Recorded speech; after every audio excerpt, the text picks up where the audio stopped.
Shalom a todos los que estén viendo este comentario de Parashá. Que Hashem nos bendiga, Dios Todopoderoso, Creador del Universo, lleve luz a todos los que tomen para sí un mensaje de vida. Hoy, muy humildemente, aprovechando la Parashá Pinhas, en estos días proféticos de restauración, en que el Padre está despertando o sacando de las naciones a sus hijos que fueron dispersos en todas partes del mundo, en especial a los cautivos de la llamada Inquisición, que tan fuerte se extendió desde Europa hacia las Américas. A todos le traemos un pequeño aporte a ese proceso de retorno que muchos están emprendiendo, queriendo ser contados con el pueblo de Israel, tal como ocurrió cuando salió de Egipto y es entregado a Moshe Rabbeinu.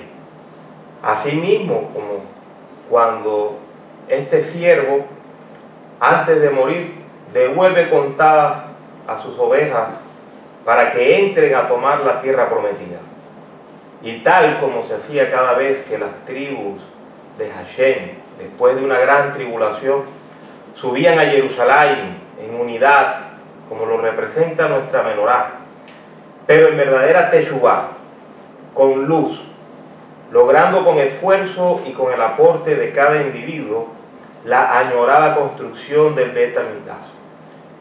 Como bien nos lo cuenta la Torá, los profetas y hasta los preciados salmos de nuestro Mashiach David, de cuya simiente ya sabemos han de continuar los reinados representando la justicia de Hashem en la tierra. Y es un tema que ya expuse en un video dedicado a la Parashá Vayikra. El protagonista de esta Parashá es el conocido en honor a la genealogía levítica como el celoso, y en honor a la virtud pacifista heredada del primer sumo sacerdote como el conciliador Pinhas. Pinhas, hijo de Eleazar, nieto de Aarón a Cohen, admirado por los Talmid Jajamín del ortodoxismo y ultraortodoxismo, y por otro lado criticado tal vez hoy en día por muchos de las corrientes entronizadas en los derechos y libertades que el modernismo pregona. Después de la revuelta que se hiciera con Moshe en manos de Korah, a quien el Eterno hizo que se lo tragara la tierra junto con todos los suyos, muchos se volvieron a levantar murmurando contra el gran líder, provocando la ira de Hashem, que se manifestó a través de una gran plaga, que fue detenida en esa oportunidad gracias a la intervención de Pinhas con la ofrenda del incienso. Pues bien, luego de estudiar la Parashá Barak, nos quedó claro que los midianitas y los moabitas, por sugerencia del mal llamado profeta Bilán, quien sabía que el pueblo de Israel ponía toda su fuerza y su valor en la pureza de la familia y en la paz con el único Dios viviente, aborrecedor de la inmoralidad, intentarían hacer caer a las tribus en la lujuria, con el fin de detenerlo a su merced. Y de igual modo nos queda claro que a pesar de haber querido Bilán maldecir a Israel, Hashem, al cambiar las palabras de su boca por bendiciones, nos confirma que su pueblo tiene la capacidad de salir avante ante cualquier tribulación que sea causada por el pecado, y sobre todo ante sus enemigos, pero cuando retorna con todo su corazón y con toda su alma. ¿A quién? A su único Dios. Pero al llegar a la parashá, Pinhas, pareciera como si los deseos del malvado Balac y el hechicero Bilán hubiesen perpetrado de una u otra forma la armonía de las tribus de Jacob. Pues vemos, según cuenta la Torá, varios midrash, comentaristas como Rashi, y lo recalca además la valiosa obra de la voz de la Torá, que los hijos de Israel no solamente se habían entregado completamente al libertinaje, cayendo bajo la seducción de las moabitas, que según el Talmud eran muy hermosas y tenían una tendencia hereditaria a la lujuria. Su primera madre había sido la hija de Lot, quien se había entregado a su padre y había llamado al hijo nacido de esa unión Moab, que quiere decir de padre. De ahí que les viniera bien temprano a estas mujeres entregarse a los jóvenes judíos. Pero estos jóvenes tenían una circunstancia atenuante.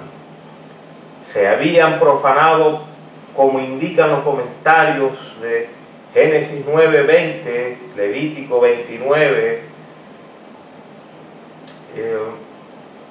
Levítico 21:9, no estamos mal.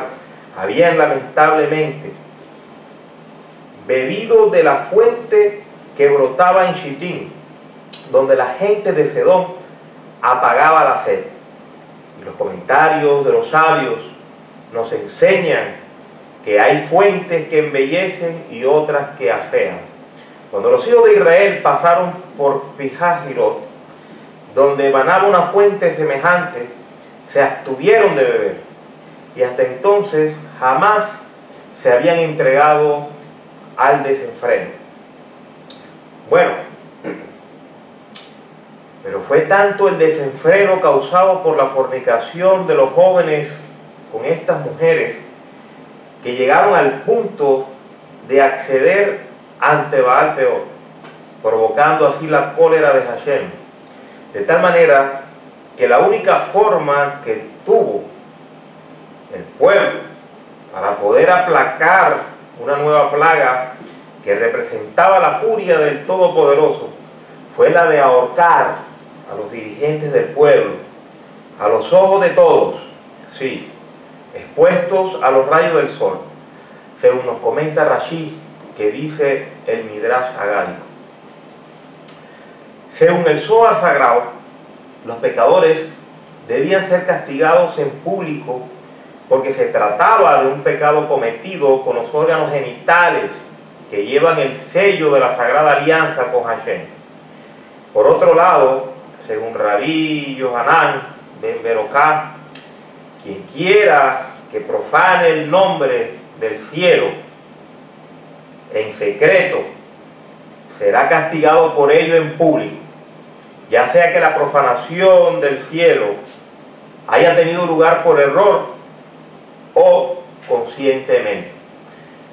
Y fue en esos días cuando uno de los príncipes de las tribus, llamado Simri, intenta hacer públicamente notoria su relación con una midianita, que desde todos los puntos de vista representaba un desafuero a los mandamientos del Eterno, no solo por la manera como se dice que intentó realizarlo, sino también por tratarse de una mujer prohibida, pues era hija de un jefe de familia, príncipe de una casa paterna en Midian. Y como es sabido, Hashem ordenó no solo considerar como enemigos a los midianitas, sino que ordenó también herirlos. Al intervenir Moshe, termina este príncipe queriendo desautorizarlo ante todos, desmoralizándolo, recriminándole el haberse desposado con una mujer extranjera o moabita, que todos sabemos no era una mujer pagana, sino conversa al pueblo de Israel. Y es cuando aparece en la escena Pinhas con una lanza y atraviesa en las partes íntimas al príncipe y a la mujer midianita, resaltando con ello la gravedad del asunto, la importancia de atacar de raíz el pecado que había originado la plaga y que al mismo tiempo se quería perpetuar a través de la aceptación pública.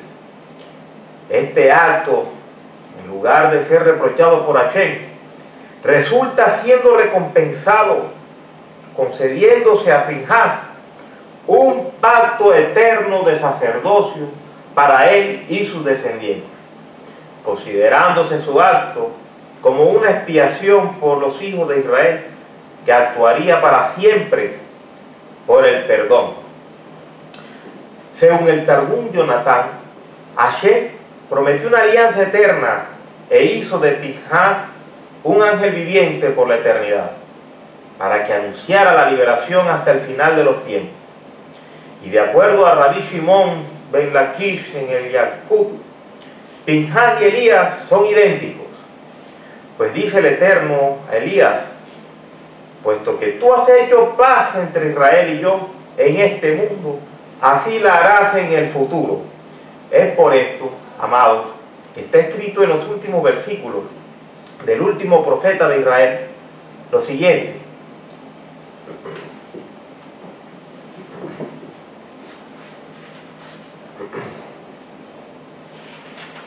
he aquí que yo os mandaré a Elías antes de que venga aquel día grande y terrible del Eterno, y hará volver el corazón de los padres a los hijos y el corazón de los hijos a los padres, para que yo no venga a herir la tierra con mayor destrucción. Eso lo podemos encontrar en Malaquí 3, 23, 24. De manera que es al final de los tiempos, amados, y yo afirmo que estamos ya en ello, que los defensores de Hashem instaurarán la paz perfecta, lo cual ha de atribuírsele a la misma naturaleza de su acción. Es decir, que estos defensores se han de manifestar con un acto de violencia que, si bien son reconocidos por Hashem, han de ser rechazados en principio por los hombres, resultando su paz partida, como se le ve a la Bab en el nombre de Pinhas y a la Bab de la palabra Shalom, que aparece en el versículo 12, para ser completada al final de los tiempos. Pero, ¿en qué momento específicamente sería esto? Pues cuando los hombres reconozcan lo bien fundado de las acciones de los defensores celosos. Muchos se preguntarán si este tipo de actos debería tener aceptación en nuestro tiempo, o si por el contrario debería tomarse, en caso de reaparecer a través de algún estudioso de la Torá, como un acto de barbarie, desactualizado o retrógrado. ¿Existen aún celosos como Pinhas o Elías hoy? Otros preguntarán si este tipo de actos era procedente solo si la conducta llevaba a la idolatría y no a las relaciones sexuales prohibidas. ¿Qué importancia tiene la dirección sexual que le queramos dar a nuestra vida? Pues la razón, a la luz del Zohar sagrado, a la luz de la Torá, a la luz de los profetas, sobre todo a la luz de la memoria de nuestro patriarca Abraham, el atentado va relacionado íntimamente con la sagrada alianza que celebra cada judío con Hashem, y de la cual el símbolo es la circuncisión o la Brit Milá. De modo que el asunto no radica solo en la libertad de hacer lo que se quiera con el cuerpo y con el modo de vivir, sino en el grado de pureza que ha de mantenerse en la señal del pacto, que es la finalización del cuerpo y representa, como lo repasamos cada mañana en nuestros libros de rezos, el fundamento de entre todas las vestiduras con que se corrigen las almas de los seres humanos. El Zohar indica que los judíos han profanado el símbolo en el desierto con sus relaciones sexuales prohibidas. Y además, en la época de Elías, la circuncisión ha sido abandonada, siendo la negligencia ligada a la idolatría. Por ello se le dijo: por tu propia vida no habrá circuncisión en Israel en la que no estés presente. Tú eres el ángel de esa alianza.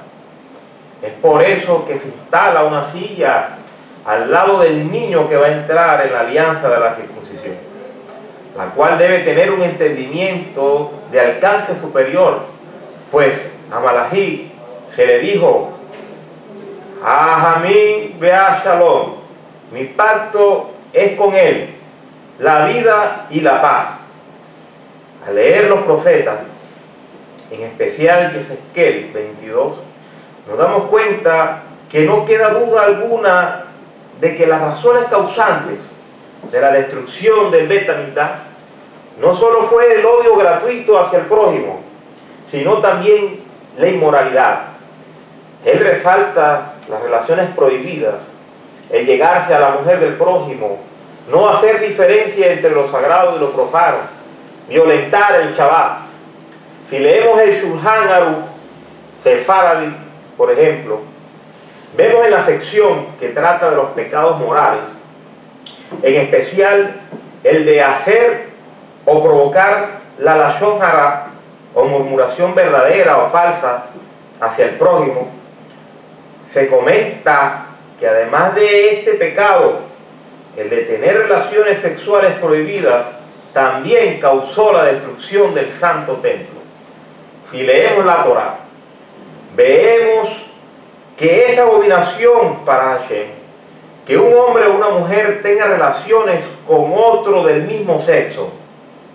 Asimismo, si revisamos el Salmo 106, vemos que David deja claro en su reproche a la rebeldía de su pueblo que el acto de Pinhas fue contado por justicia de generación en generación.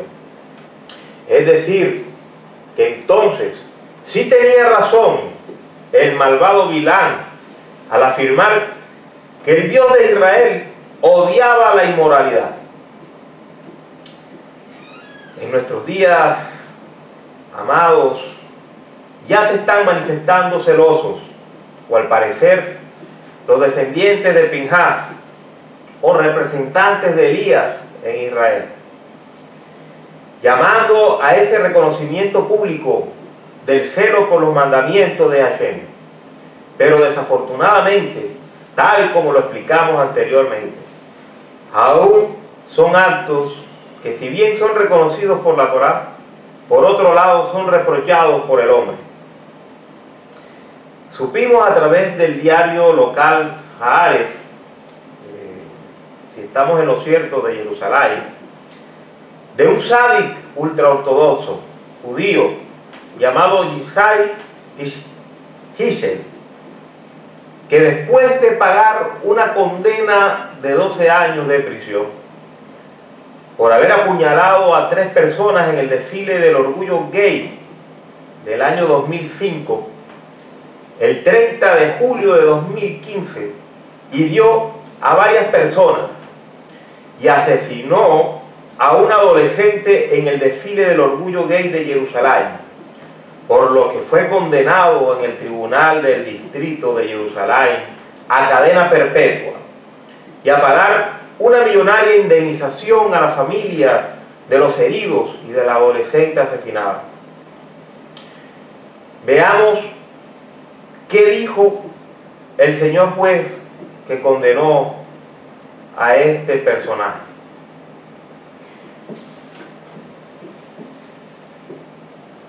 Textualmente, el juez expresó: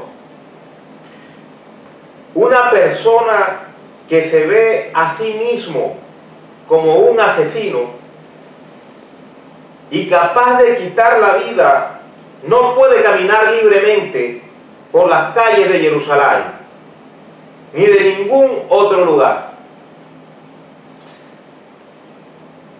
Pero lo más interesante es lo que expresó el condenado, estudioso de la Torá. ¿Qué dijo? Cada vez que hay un desfile del orgullo gay, se debe tener como una blasfemia contra Dios, contra Hashem, detener la locura, y todo el pueblo de Israel se debería arrepentir. Por otro lado, llama la atención lo expuesto por el diario, y leemos textualmente lo que dice: los hechos que conmocionaron a la sociedad israelí ocurrieron durante la molestia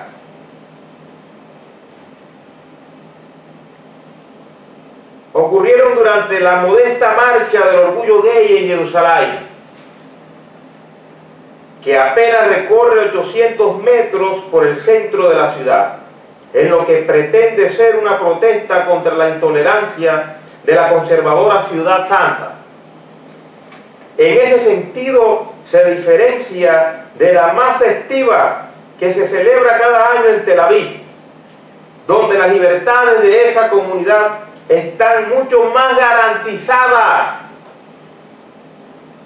¿Estamos escuchando bien? Están mucho más garantizadas.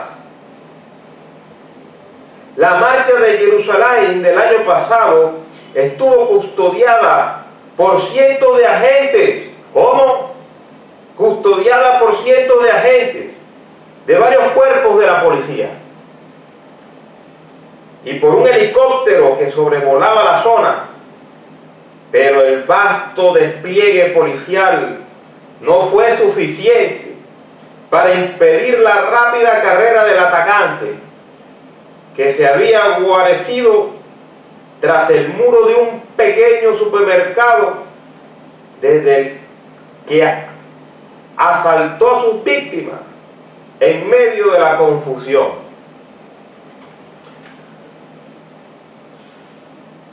Entonces, amados, esto confirma lo que hoy hemos estado estudiando, que son señales muy lamentables de lo que ya ha advertido el bendito sea en su Torá, y a través de sus profetas verdaderos y justicieros, sobre lo que puede sobrevenir, sobre la sociedad que aún no toma correcciones de sus actos, a pesar de los celosos que ya se están despertando por el indiscutible pacto eterno de paz sobre la descendencia sacerdotal de Pinhas, y el hecho con Elías por estos días finales de los tiempos.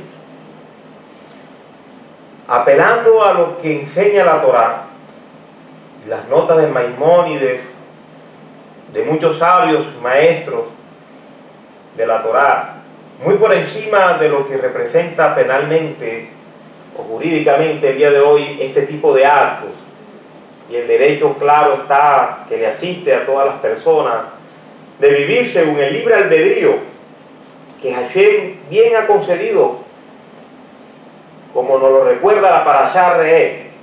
Somos libres de escoger entre el camino de la bendición y el camino de la maldición. Es de resaltarse que quienes quieran tomar a Pinhas como modelo, dicen los sabios, deberían siempre recordar que para esto había que tener un alma pura y serena como la de un ángel, de manera que deja mucho que pensar lo sucedido en estas marchas de orgullo gay en Jerusalén. Que todos los hajamim de Torá recuerden a este hombre, es mi deseo, y oren a Hashem por la paz de Jerusalén y que este acto contribuya para que Israel y el mundo reflexionen sobre la aceptación pública de los actos que reprueba la Torá. Si realmente queremos la venida del gobierno justo de Hashem sin mayores destrucciones. Es una cuestión muy personal el querer o no abandonar ciertas conductas inmorales, pero como pueblo que ha venido siendo juzgado en conjunto, como hijos del pacto, que llevamos en nuestro cuerpo la señal de la Santa Alianza y la representación del fundamento, no podemos de ninguna manera acolitar, ni pública ni secretamente, actos que representen el riesgo de encender la ira de Hashem, retrasar el proceso de restauración que ya estamos viendo, o la construcción del Bet Hamikdash, Haz de Shalom. Máxime si la Torá nos demanda es atalayar, exhortar, amonestar a nuestro hermano cuando vemos que está incurriendo en una inobservancia de Hashem.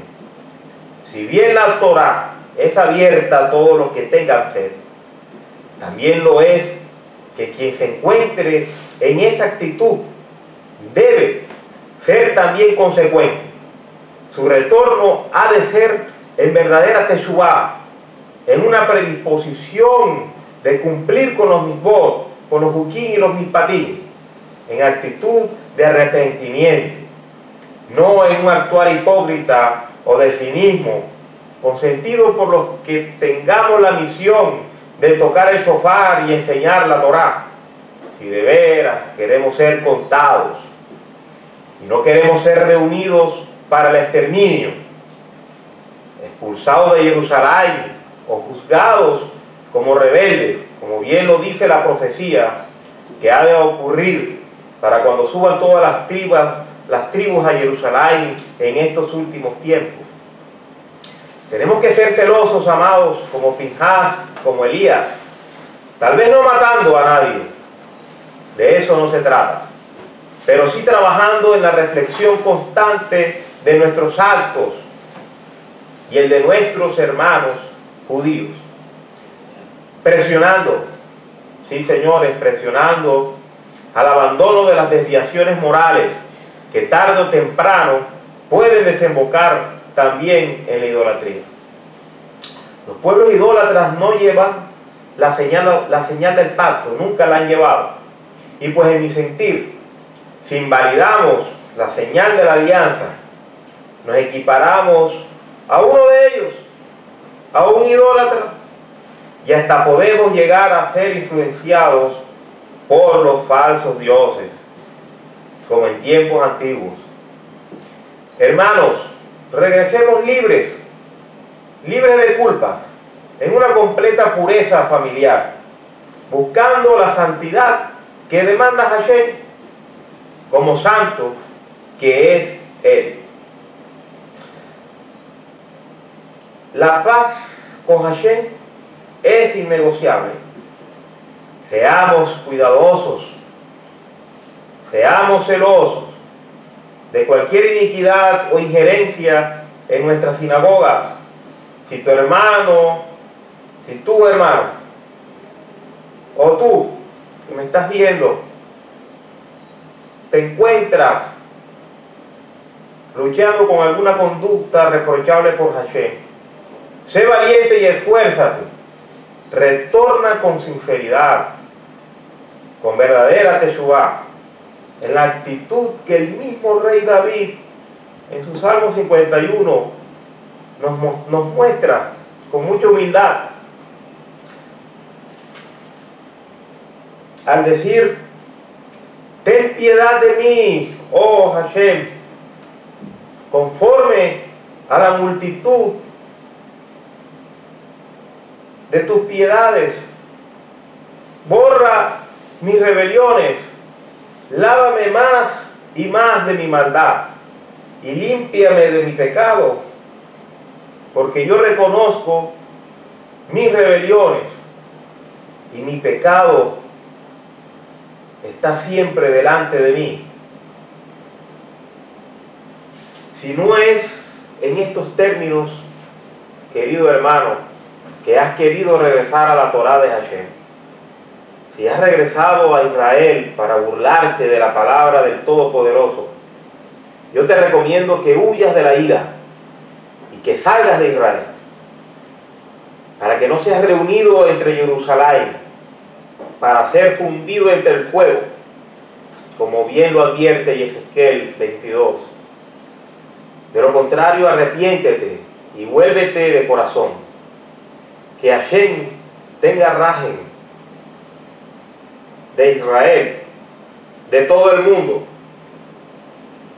Shalom.